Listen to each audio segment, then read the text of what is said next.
জাপানের দুইটা উদাহরণ দেই, খেয়াল করে একটু শুনেন, বুঝবেন। আল্লাহ, 2022 সালে জাপানের সাথে জার্মানির খেলা, ফিফা ওয়ার্ল্ড কাপ 2022। এক পক্ষে জাপান, আরেক পক্ষে কোন দেশ? কথা শোনে নাই। এক পক্ষে কোন দেশ, আরেক পক্ষে সবাই। এক পক্ষে, আরেক পক্ষে। ওই খেলায় জিতেছিল জাপান, জিতেছিল 22 সালের এই ফিফা ওয়ার্ল্ড কাপে জাপান ফুটবল খেলায় জিতে as a part of their celebration তারা খেলার পরে পুরো স্টেডিয়ামটারে ক্লিন করে, the fan base of Japan, lakh lakh মানুষ খেলা দেখতে যায়, তো এত ডাস্টবিনও তো নাই, তো যারা ডাস্টবিনে জায়গা পায় নাই তারা এই যে চকলেটের প্যাকেট, পানির বোতল, চিপসের প্যাকেট তারা এদিকে সেদিকে রেখে দিয়েছে। জাপানের ভক্তরা, জাপানের ফলোয়াররা as a part of their celebration তারা খেলার পরে পুরো স্টেডিয়ামের সব ময়লা আবর্জনা ক্লিন করে তারপরে বিদায় নিয়েছে।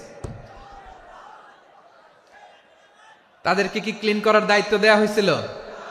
এই যশোর, জাপানের যে ছেলেরা খেলা দেখতে গেছিল ওদেরকে কি ক্লিন করার দায়িত্ব দিছিল? তারা কি স্টেডিয়ামের পরিচ্ছন্নতা কর্মী?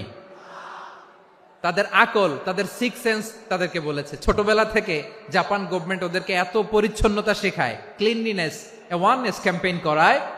ক্লাসে আমি দেখেছি, ক্লাসে নিজের বেঞ্চ নিজে মুছে, ক্লাসের মাঝখানে একটা সময় দেয়, নিজের টেবিল নিজে মুছে, নিজের ক্লাসরুমটা নিজে পরিষ্কার করে, রাস্তাঘাটে একটা ধুলা নাই, ময়লা নাই, একটা টিস্যু নাই।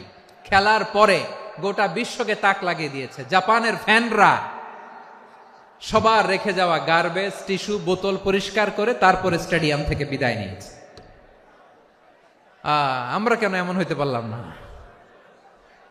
আমরা কেন এমন হইতে পারলাম না? জাপানের যারা এগুলো করছে ওদের 3টা করে চোখ না? চোখ তো 3টা, জাপানো লাগো, জাপানো লাগো। হাত তো 4টা, কান তো 6টা। হ্যাঁ, নাকি আমার মতো 2 হাত 2 কানওয়ালা মানুষ? চোখে দেখলে ওটা মানুষ না। চিন্তা করছেন?